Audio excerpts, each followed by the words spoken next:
The weather warming up, boating season is just around the corner here in Maryland. And with so many boaters and so much water, there are bound to be accidents. And they've totaled in Maryland up. Maryland actually ranks pretty high on the list for mishaps on the water. ABC 2 News' Don Harrison explains why. The National Safe Boating Council released a survey from 2009 that puts Maryland at number 3 when it comes to states that have the most boating accidents, behind only Florida and California. According to that survey, there were 203 reportable boating accidents, and 147 of them involved injuries. Roger, Captain. Is that vessel showing any signs of distress?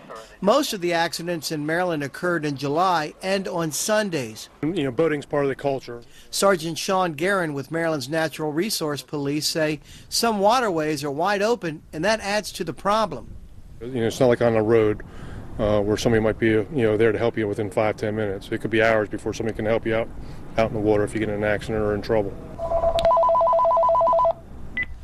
Shore tackle and custom rods, Billy. Billy O'Brien owns Shore Tackle and Custom Rods in Graysonville and has spent most of his life around the water. He thinks one of the major contributing factors to boat accidents is lack of experience. And I think there's a lot of inexperienced people that can go out and buy a boat and not really have all the skill sets needed. And then they're boating, and big boats, boats that are hard to handle for the most experienced of people. Joe Kapp builds custom rods and has had plenty of time on Maryland's waters. He thinks being prepared is key.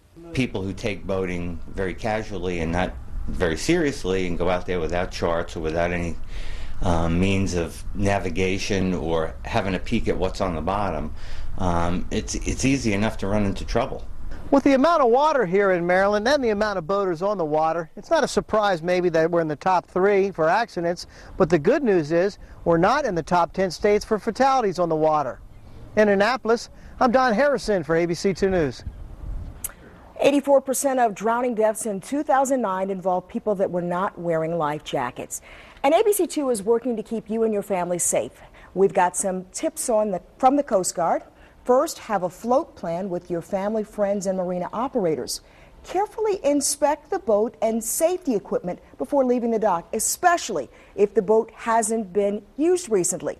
Boaters should also carefully check the forecast before they get on any trip, and most importantly, wear that life jacket.